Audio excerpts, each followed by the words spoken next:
How to live.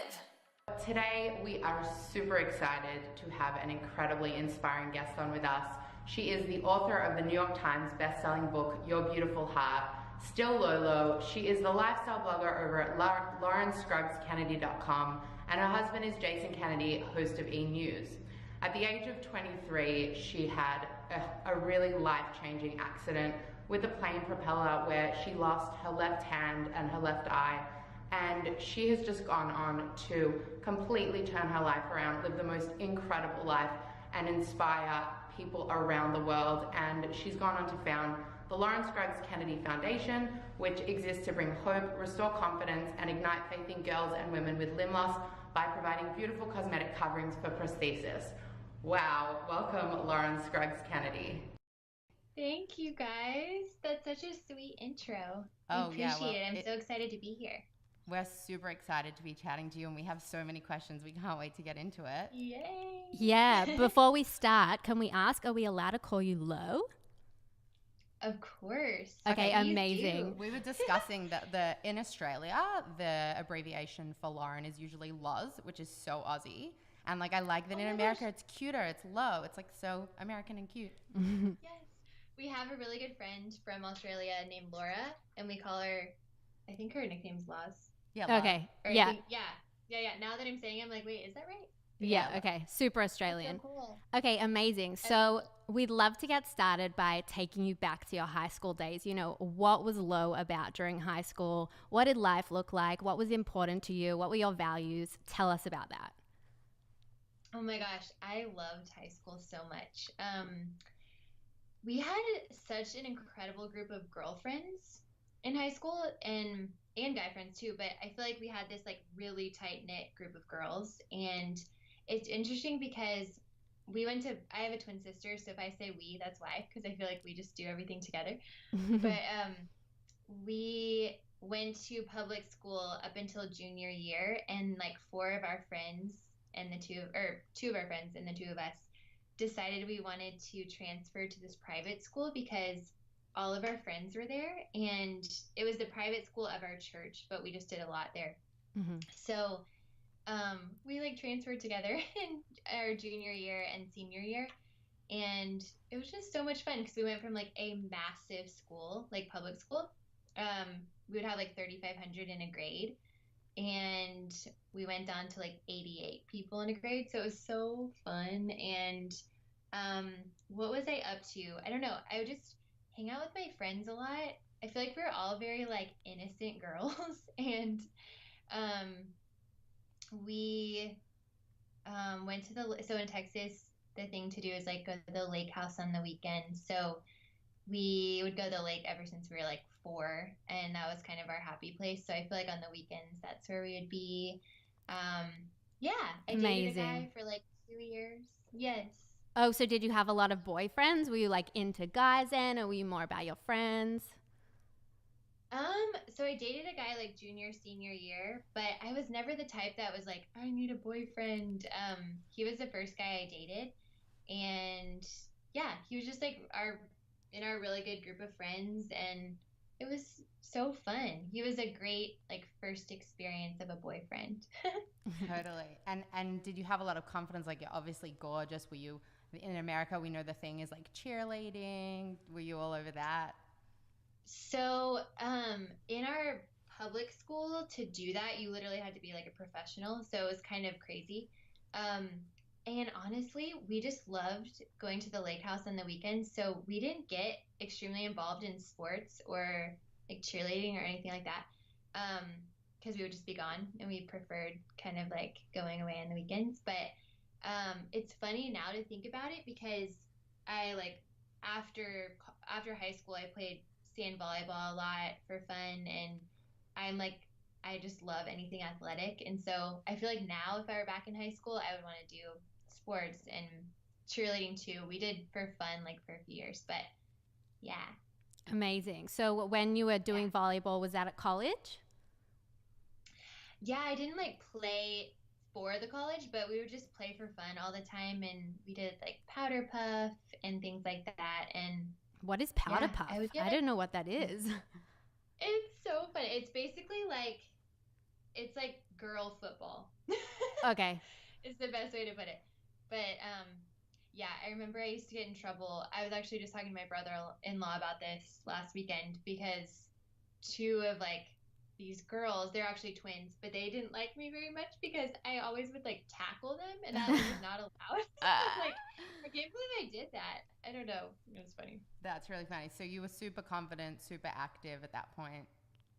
Yeah, I felt like I honestly just didn't really think a lot about if I were confident or not. I think I just like was who I was and I didn't struggle with a lot of insecurity or anything because I don't even think my mind went there because Mm-hmm. I don't know if that has to do with being a twin. Um, but I don't know. I just always had like my best friend with me. I feel like my twin being my best friend and I feel like we just always validated each other and so I just never had like mental space to be insecure, which was a gift. Ah, that sounds amazing. Yeah, we can definitely relate for that sister thing. So, yes, Yes. you're at this point and you have that great sisterly bond and you've had this sounds like an amazing upbringing in Dallas at the lake house. And then, what were you kind of feeling like after college? Were you thinking fashion or was it modeling? What was the vibe? Yeah, so in college, I actually, it was interesting because I went to a school in Texas called Texas A&M for a semester because my sister was going and I didn't really know where I wanted to go. It was like a huge decision. I didn't really know what I wanted to do at that point. Um, and a lot of my friends were going, so it was just kind of a comfortable place. And then I was there and I'm like, oh my gosh, this is not the place for me. It was so clear. And so I remember talking to my parents about it and I was like, I just have this like vision for myself. Like I always loved art and fashion and creativity and all of that. So um, I ended up just getting this internship with Gossip Girl because it's like a kind of a long story, but our like closest family friends, the mom, Dana, was always telling me, so her son acted on Gossip Girl, Chase. And so Dana is always like, Lo, you have to meet the costume designer. This is before like I wanted to get out of A&M. She was like, you just have to meet him. He would inspire you so much and all this stuff. So when I left A&M, we actually went to New York, my mom and I, with Dana, and like Chase just happened to have a fitting right when we landed at the airport. So we went straight to the like costume department. And I'm like, hey, do you guys offer internships? And they're like, we haven't done that, but if you can get school credit, like, yeah, let's do it.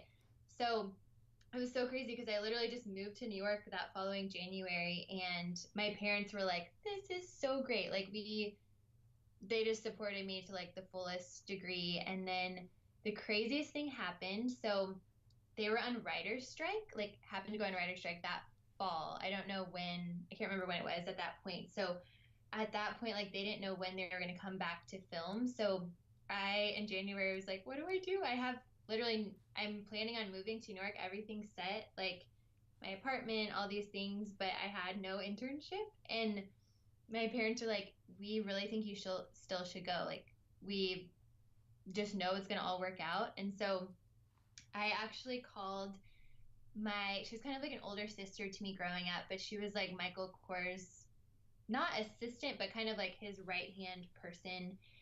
And she worked in corporate and she was kind of like had a head position there.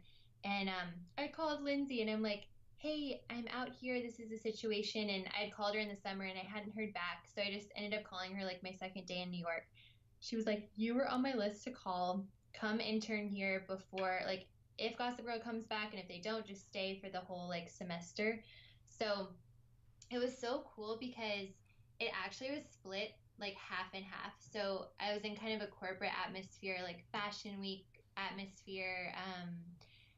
I just learned so much about like the business end of the fashion industry. And then Gossip Girl was like so creative. Every day was completely different. We were doing errands around the city, but also doing fittings with the actors and actresses and all this stuff. And it was a really tight community. There were like 5 of us, not 5 interns, but 5 people total, like the costume designer, the assistant, the girl that did the jewelry, like stuff like that. So I feel like I learned so much, and that kind of led me to understand, like, okay, I really want to be in this industry, but what does that look like? And I remember, like, soon after I got back to Dallas, I was like, I went to a college there, and I felt kind of in culture shock going from New York to Dallas because I was like so inspired every day in that industry in New York, learning new things all the time. And so I started a blog just for myself to keep up with like what was going on.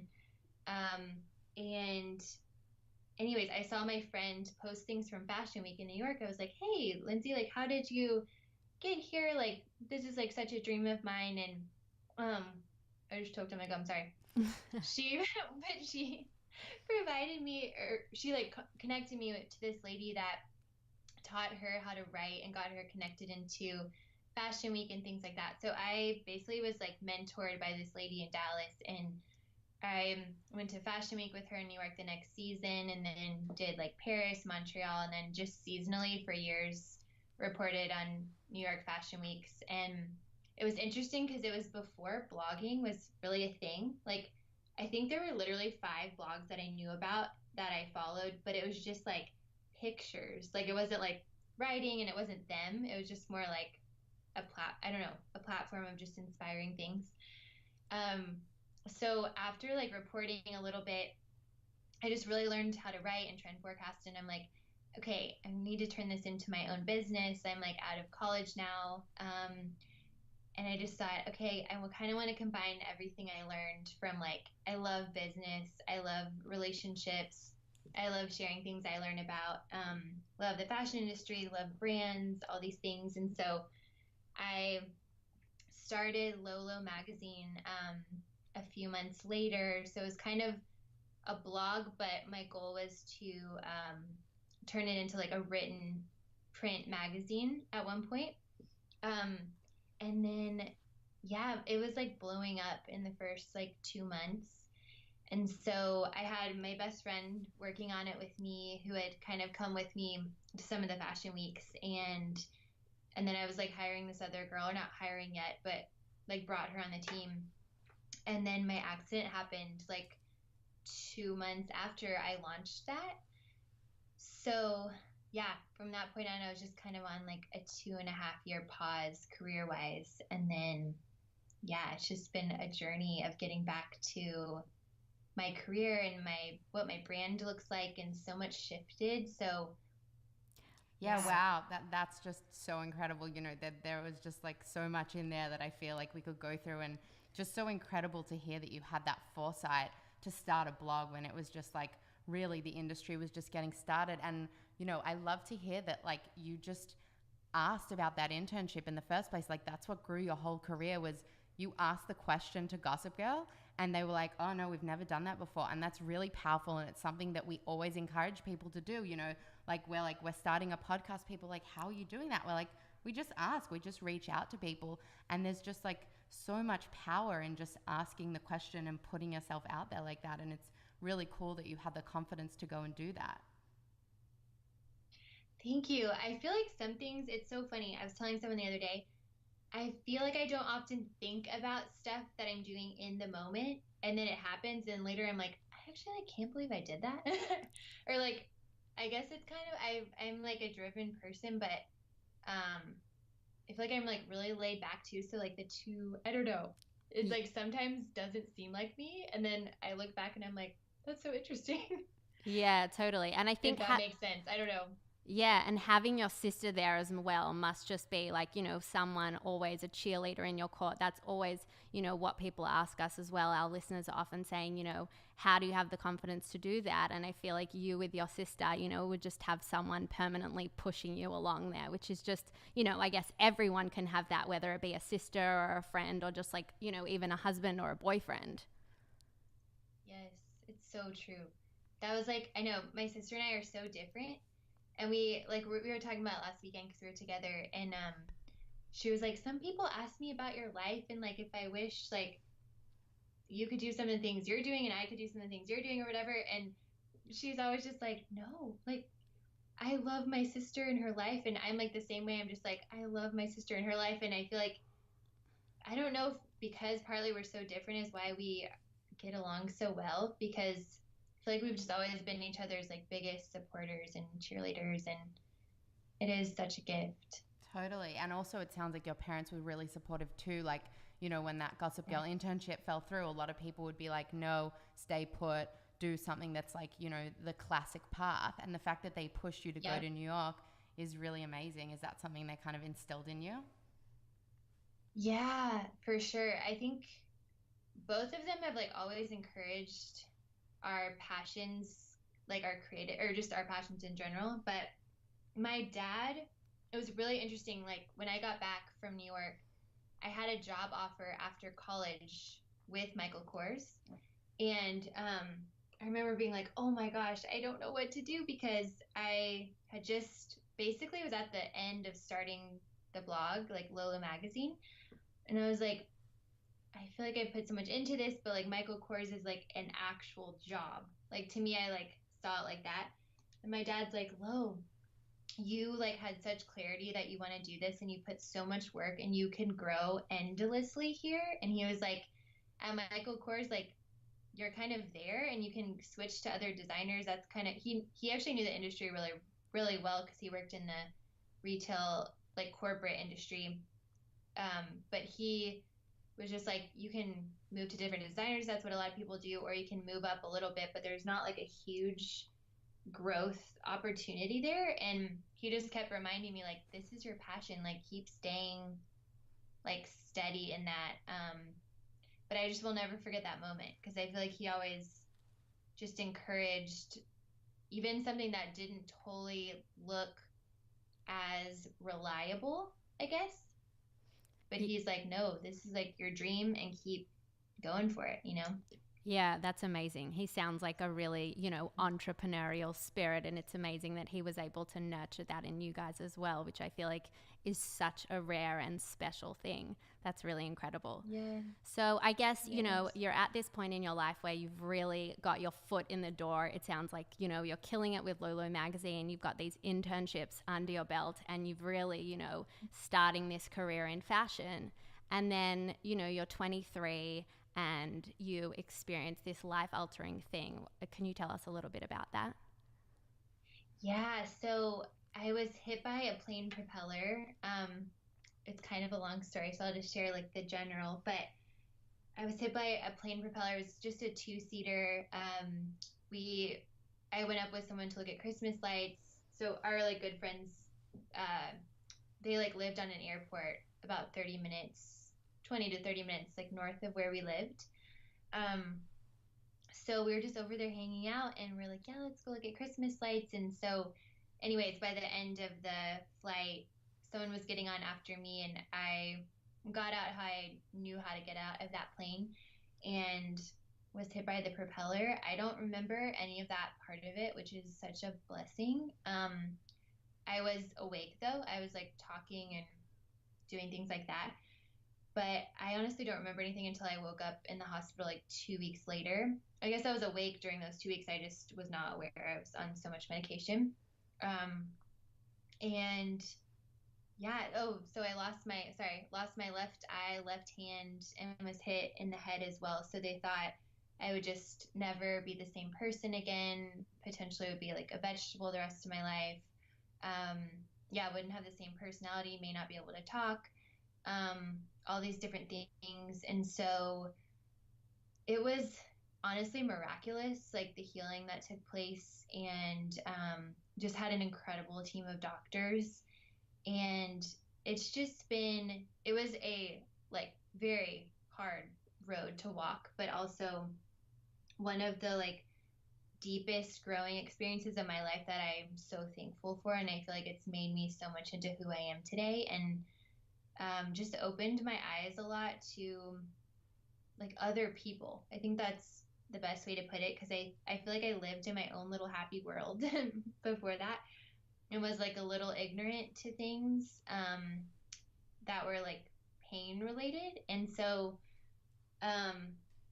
yeah, it was about a 2-year, I'm trying to think of like maybe like a year of healing physically. And then my physical therapist actually trained me really hard. So it was like a really incredible experience. And then just getting a prosthetic eye, getting a prosthetic arm, my hair, like my head was half shaved. So just waiting for my hair to grow back, like all those things was such an adjustment. But it really reminded me of what beauty truly means. And also, this whole accident has developed some of the sweetest friendships and relationships with people. So I'm so grateful. And I wouldn't have met my husband without it. So we're always like, it's a weird thing to say, but we're just so grateful for my accident, for that specifically. Totally. Wow. Wow. What an incredible thing to have gone through. And you know, it's just so amazing seeing you now and how positive you are. And, you know, as you said, like before the accident, you were so carefree and confident. And, you know, was there a period there where you kind of lost that, or are you just the kind of person that bounced back? Yes, for sure. And it's interesting because I feel like the things that bothered me the most kind of showed me where my focus probably was before that I didn't really realize. But I was just like, man, I don't look the same. Like, people are going to think I'm ugly. Like, guys will never be attracted to me. And I felt very insecure a lot and still do sometimes with my like eye and arm specifically. Um, it gets so much better with time. And even my husband encourages me so much and my friends and family. But, um, yeah, it was definitely a new thing that I really had to learn to deal with. And I think a lot of it too is realizing like why we're here on earth and our purpose is so much bigger than what we look like. And um, also, we're our harshest critics. So what we see is not what people are seeing. And I feel like it's a waste of almost like mental energy, emotional energy to focus so heavily on our outward appearance. And there's so many more important things to focus on, but it definitely is real, you know? I feel like any girl probably understands that no matter what. 100%, definitely. You're so right. That's something as women that I guess on some level, most of us probably struggle with, you know, some sort of self-esteem. And, you know, is there anything like tangible maybe that you could like, you know, some tips for our listeners that you could give us, you know, whether it be positive affirmations or, you know, I don't know, going to yoga, meditation, whatever it be that you might have brought into your life since that's happened? Yeah, so I think the biggest thing for me, especially during that time and then now too, is having just like close community of people around you that you can talk to things about and that you trust. Because even if I have an insecurity pop up, I literally just speak it out loud. So I tell Jason or I tell my sister or my friends or my parents and kind of like compare, like let that person validate you, but also they don't let you stay there. So it's like I want to compare almost this lie is kind of what I say with truth. Um, so yeah, so I think just like like community, like good friends, good people around you is major. Prayer is like a huge thing for me. Um, just like knowing who God made me to be and knowing that that's the foundation of my beauty rather than what I define it as. Um, and then, yeah, I love yoga. I've actually been wanting to learn how to meditate. I feel like a few really close friends around me do it, and I think it would really be good for me. I don't know why I'm like intimidated by it because I'm like I can get into like a very fast pace. And so I'm almost like nervous to just like be still. But I know Totally. I need to do it. Yeah. They I feel say like that it'd be that's when so you need good. it most. When you're struggling to do Oh it is my when you gosh. really need it. Oh my gosh. Okay, it's time. And I'm sure having Jason there as well, who you didn't meet till after the accident, right? That would have been a huge support for you in your recovery and Yes, in finding yourself again.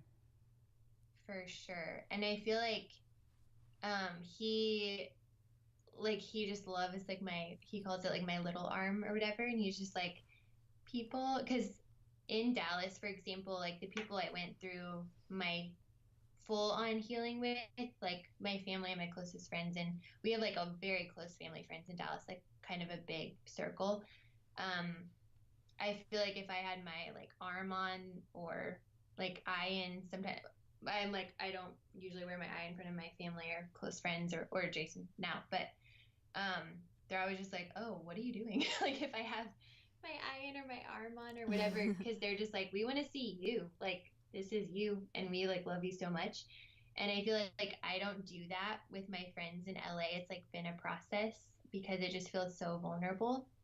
And I feel like they don't know the history behind it, like because they didn't walk with me through that. Not it's not their fault or they couldn't change that, but I think it feels like extra vulnerable because of that. And so Jason's like my biggest supporter because he's like, everyone's missing out so much on like the personality of your little arm or like whatever. So he's been like a huge, I don't know how to say it, like he's helped me heal so much, like even emotionally and yeah, just in so many ways. I'm so thankful for him. That's so incredible. So you moved to LA after your accident. Was that once you met him?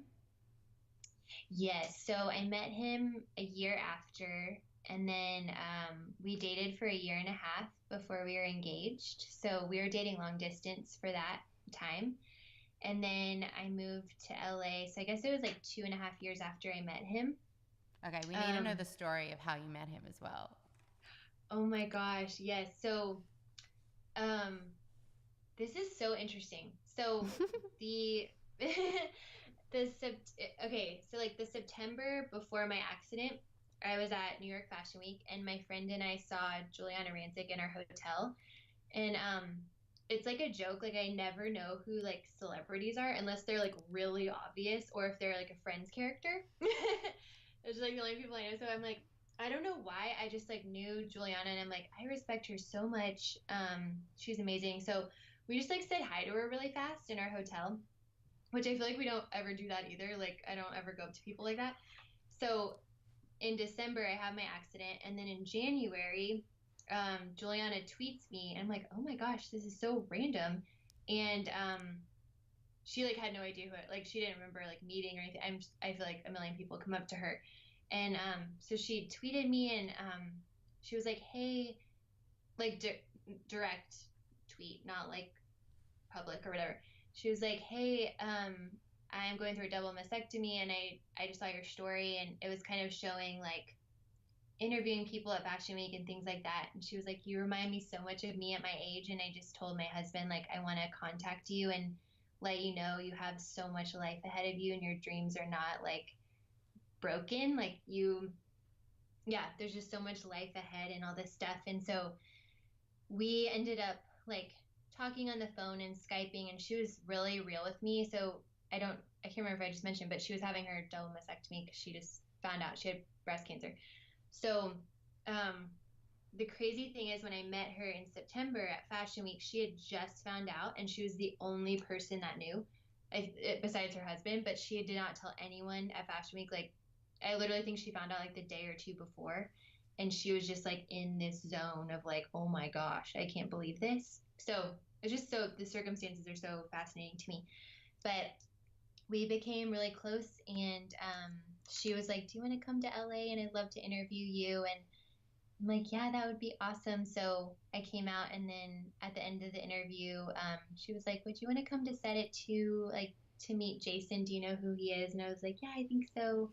And like really trying to set us up, but I was just like going with it. And I came to LA with my mom, and I apologized to my mom on the way to LA because at my physical therapy like training place, like I was doing it with just like minor major baseball players and football players, and there were like 20 of them, and they became like my brothers and really good friends. And I told my mom, I'm like, I have the biggest crush on, I won't say his name out loud, but I was like, I have the biggest crush on him. I'm so sorry if I am like so distracted this entire trip. So like even when I met Jason, like I wasn't thinking about anything. I'm like, I was probably thinking about the guy I had a crush on. And he ended up writing me, I actually have the note up here, but he we just had like such a great conversation. It was just like a sweet like intro, and he was so like sweet to my mom, and he's like, what are you guys doing? And he wrote down like 3 places to go to, like restaurants in this hiking spot, and then I asked for his watch brand because my dad loves watches, and then he put his number at the bottom, and he was like, my best friend and I are going hiking tomorrow, because it was like a Friday that we met, and he's like, if you want to come, just text me or whatever. And I'm like, okay. And it wasn't this like love at first sight thing at all, like for either of us.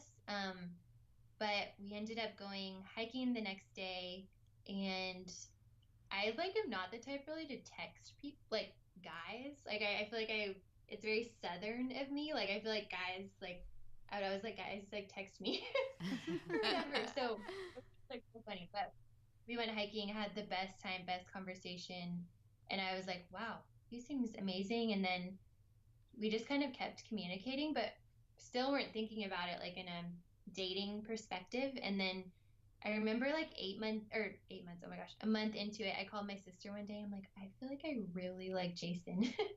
And from that point on, I feel like we both were just like crazy about each other, and it just like hit hard. Like we're both like, wow, we like really like each other. And just started, it didn't make like a lot of sense to date long distance because Jason was going to New York like once a week or once every 2 weeks to do Today Show segments on top of work. And so it was just like a lot on his schedule, but he was like, this just seems right. Like I am, ready to do this. But yeah, so that's that whole story. It's kind of crazy. Yeah, that's totally crazy. And I love how cool you were about going to E! News and meeting him and meeting Juliana. Like, we're big LA lovers. And if we see celebrities, we're the total opposite to you, where you don't recognize everyone. We recognize everyone who was on like one episode of Sex and the City 13 years ago. We will recognize that person. I need you guys with me because I'm always like, what? I don't even know who I'm around half the time. Even just like running an errand, I'm like, there's probably so many people, and who knows. Oh my God, yes. And we need to ask you, we did see this on Jason's bio, and we have to ask you, has he actually not tried tiramisu? Oh my gosh. He has that in his Instagram bio. I don't think that's so true. Oh my gosh, I don't think he has. Oh my goodness. I need to make some for him. You absolutely need to make some. We were saying, because we know you're all about like the health recipes, or like maybe you could make some with like chickpea water and like, some like healthy tiramisu. Exactly. Yeah. Totally. We need to change that. He needs to try some tiramisu. I like that plan. You want to go? Oh, sure.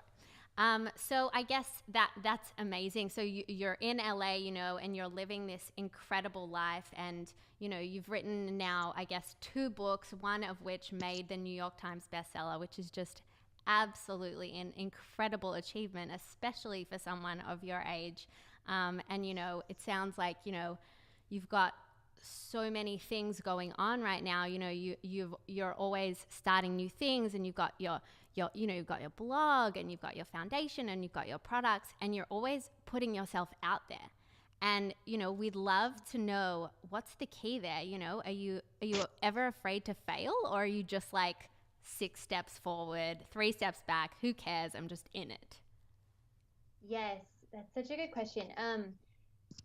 Honestly, I feel like I may have mentioned this before, but if I have like an idea, I feel like I just have to go for it, because the worst thing that can happen is, I don't even view it as failing. Like my dad said this to us too when we were starting our dry shampoo company. He's like, if it fails, like there's so much you guys learn, so it's not failing. Like if it doesn't sell or whatever, like basically you just lose a little bit of money, but the time is not lost, because you grew so much and you learned so much about business, and you had a lot of fun and all these things. And so I feel like that's how I view it. I'm like, I think when there's an idea, when it's supposed to happen, it will literally just like come, like it won't come easily. That's definitely not true.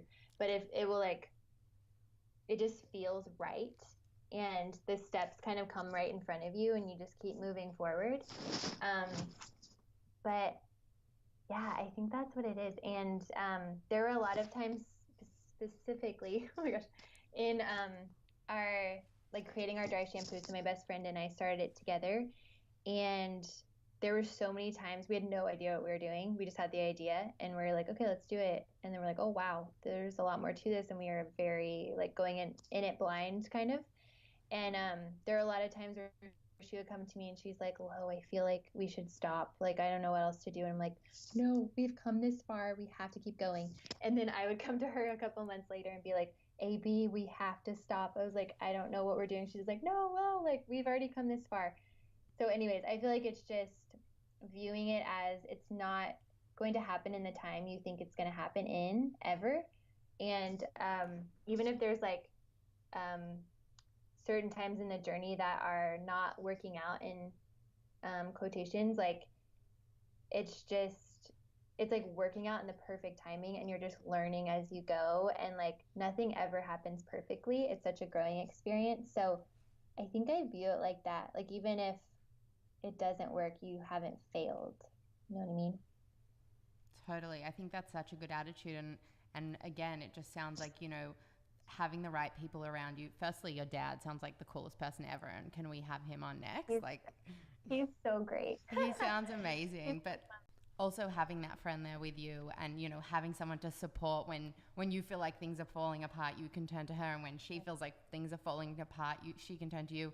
We say the exact same thing, like having that partner in crime there with you, because we're all going to have those moments. We're all going to feel like things are falling apart, but it's about having that support, and it's about being able to get through those times. We all have those times, but if you can get over them, that's when you're really going to succeed. It's so true. And it's like realizing why you're doing something.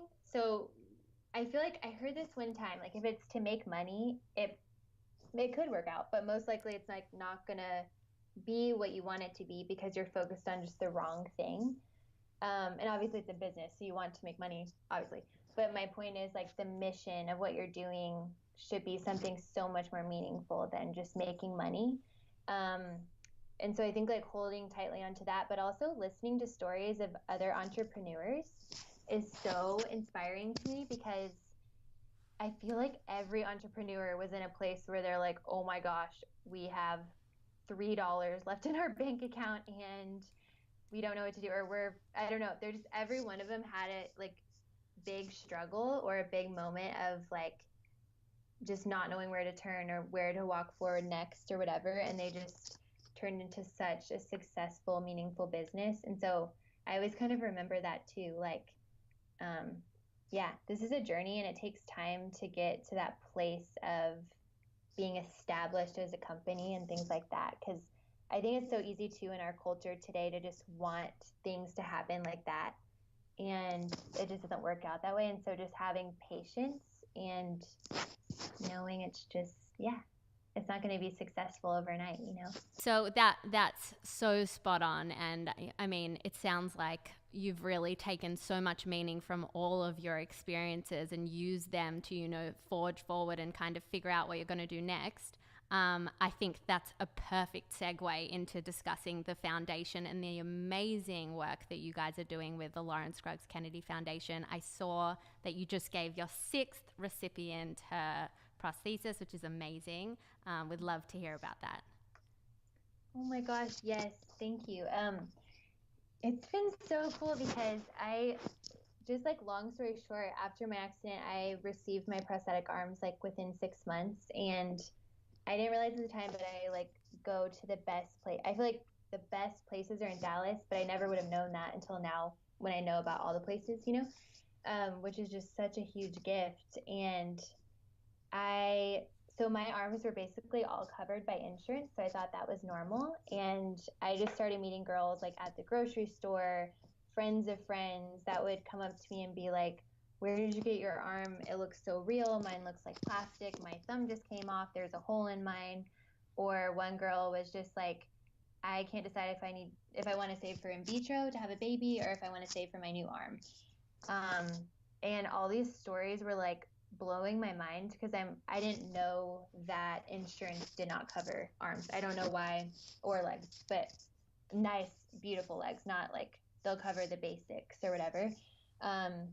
and my heart was just like so broken, and I'm like, I want to do something to help because I know the wholeness that my prosthetic arms have brought me, and it's just helped me get back into life and feel like healed. um and so yeah, I just started like praying through it, honestly. And then my good friend, I don't know if you'll know who Bethany Hamilton is, but she lost her arm from a shark accident. Like, I think it was like 10 years ago now. But her and I became good friends after my accident, and we decided to start this retreat through her foundation for girls that have lost limbs. And so the first year, we like had it in San Diego. We had, I think, like 15 girls, and most of them had never met anyone that had lost a limb. So it was just the most incredible, like powerful weekend, and became such close friends with these girls immediately because you just have this like such a significant bond, and you just feel so comfortable. And so there was a lady, Lisa, that came who's like my parents' age, and then later I met my friend. So I met Lisa at the retreat, but then later I met my friend Ashley, who's my age, and they both lost their legs. Ashley lost it in a train accident when she was 8, and then my friend Lisa lost it when she was 16 in a motorcycle accident. And they just had the same passion I did. Like, we saw so many girls that didn't have, like, literally I don't think any of the girls had prosthetic limbs. So in the first year, it was a lot of arm people instead of legs, because that's like who Bethany and I knew. And so we're like, oh my gosh, do you want a prosthetic arm? Like, why don't you have one? And all of them responded with, yes, I really want one, but I can't afford it. Insurance won't cover it. So from that point on, Lisa and Ashley and I joined together and started this foundation. And it's just been the biggest blessing, because I feel like after such a significant loss of a limb, like, no one expects to have to choose a prosthetic leg or arm. And like, how do you do that? I remember I felt that way. I was like, how do I know what to pick? Like, I don't, just never, prepared for this. And so it's just the biggest gift to walk alongside these girls, like, in their own stories, and every story is so different. And then just to see the joy in their faces when they get their prosthetic leg or prosthetic arm, and it's beautiful and it's such good quality. So just the biggest gift. My husband just walked in. Hold on. Can y'all hear that? Yeah, we could hear some like What? magical sounds. Oh, shoot. Yeah, it's like some chimes or something. Yeah, so I think that's really incredible what you've built, and again, that you went through this life-changing thing. You turned it around for yourself, but also that you wanted to pass that on to others. And I think that's really powerful, and that's something that we definitely try to instill in others as well. Through everything we do in our business, we always try to have a giving back element in there. At the moment, through our shoe label Tubes, we give a grant of up to $5,000 to female entrepreneurs to help, because we really want to encourage other women to start their businesses, and also mentorships as well. And I think, you doing that is just amazing. And, is that something you kind of try to encourage within the people that you meet to give back as well? And what have you kind of gotten out of giving back? Yeah, I think, first of all, I just love what you guys do too. It's so amazing. Thank you. Can you hear the sound? I'm sorry. Yeah. Oh, good. Don't worry. Okay. But yeah, it's just so special what you guys are doing. And I love just like women supporting women. It's just the coolest thing. But I think the biggest thing from helping these girls is like, I honestly, to see like progress in their healing, and also to see their desire to, they want to give back after they're given to. So it's like literally all the girls that we've given to are like, how can I be involved in the foundation? How can I encourage like this next girl? Or even seeing like girls that are, this is so me too, and just like being more insecure and like shy about what had happened to them, and then now they're like so confident in who they are, and they're just like, this is who I am, and I want to help people. And I think when the focus gets off of yourself and you're focused on other people, it's just like a game changer, So I love what you mentioned there about like that chain of giving, which I think is so cool. And I guess, do you feel that comes out of the community that you're creating? How important do you feel it is to have like-minded people around you? Oh my gosh, it's so important. And I feel like it's cool because it like also like it's like a chain inspiration of like, oh my gosh, I don't know. I feel like when I hear about other people like giving back to others or helping others, I'm just like so reminded of how either I need to do that at that moment or just how important it is to incorporate that into your life. But also one of the coolest things too is like the girls at the retreat specifically.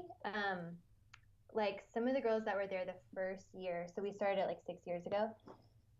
They're like leaders now at the retreat, and just to see them like pour into these other girls, just like so cool. It's the most like heartwarming thing to see and so encouraging because I also feel like pain is so hard, but it doesn't last forever. And I feel like giving back to people just helps you. I don't know what the right word is, like it's like very redemptive and it's very like healing in itself. Totally. I think that's so powerful what you just said. Pain is so hard, but it doesn't last forever. And I think that you are just such an inspiration and a reminder of that to so many people. And I think it's just so incredible to hear your story. It's so incredible to see that. Thank you. No worries. So yeah, we'd love to hear what's happening next for you. Recently, your husband Jason posted a video of you wiping down an airplane seat. We watched it. It was dirty and disgusting. So gross. And now a movement has started out of that, right?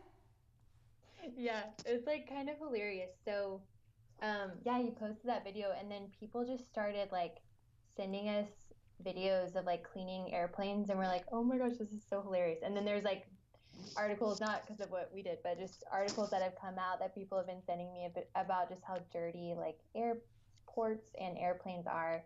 And we're just like cracking up. And so we're like, we should create a wipe for like on the go surfaces. So, yeah, we're in the middle of creating those and we're really excited about it.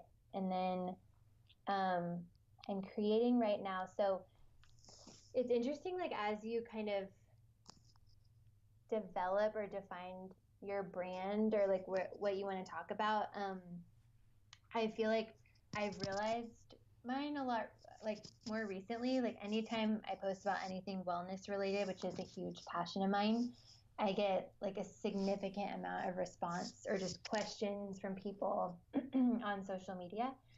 And so I was just thinking like I feel like I need to create a subscription program with just like all the information that I've learned personally in my life and just through a lot of research. So I'm creating a program called the Clean Sweep, and it's basically just like a handheld practical guide on how to clean up your life. So the first month we focus on food, and second month is products, and the third month is practices and just how they all incorporate together. But it's just like it's a lot of information, but it's broken up into daily content.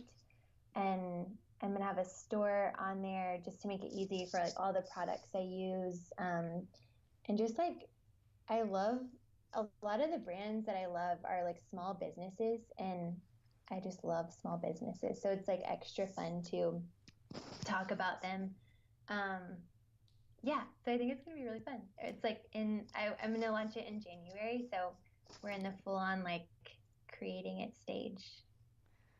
I love that. As if you didn't have enough on your plate, you're now introducing new wipes and a whole wellness platform that sounds like it's going to be absolutely incredible, and I'm sure teach a lot of people a lot of things. And I love that you kind of came up with that by following what your followers love, because we do the same thing. It's like you can go out there and you can create what you think people will like, or you can really ask for feedback and be guided by your community. And you've noticed that wellness is really what they want to hear from you and what they respond to. So that's I think really clever, and no doubt you're putting your heart and soul into this, and we know you're just going to continue with your path of amazing success and inspiration. Thank you so much.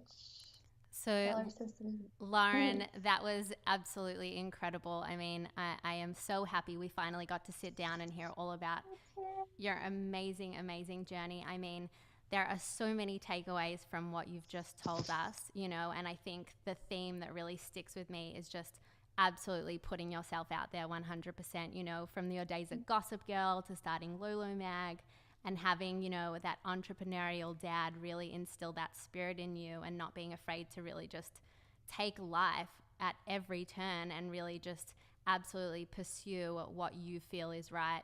I mean, what you spoke about, I have so many little notes here that I feel like I could put them on mugs, you know, like, you know, learning as you go. You know, you were saying nothing is perfect. And I feel like that is, you know, so important for people to hear that, you know, even looking at you and you have, you know, seems like all the success in the world. It's, you know, not every day is fun and not every day is like, yeah, I'm killing it. There are some, I guess, I don't want to use the word failure because neither do you apparently, but you know, there are some moments that seem sticky and tough, but you know, it's all about being patient and having the time to really invest. And I think what you're doing with the Scruggs Kennedy Foundation is just absolutely commendable. You know, what you've been through and where you've come from to just turn that in to helping so many people is the most incredible thing. And I'm actually like getting emotional about how amazing it is. You're making me cry. I really can't thank you enough. I feel like I've learned so much today, and I know Steph has, and all of our listeners. I can't wait for them to hear your story. Thank you so much. Y'all are so sweet.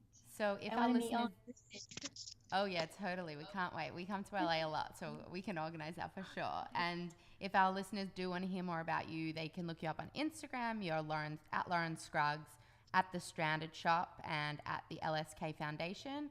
They can also check out your lifestyle blog at laurenskruggskennedy.com, thestrandedshop.com, and also the foundation is lskfoundation.com. And I'm sure they're going to want to hear all about you. So stay tuned and they can connect with you there and hear more about your amazing journey. Awesome. That sounds great. Okay, well, so great to chat to you. Thank you so Thank much you so for this. much. Thank you so much. Have a good day. You too. Okay. Bye.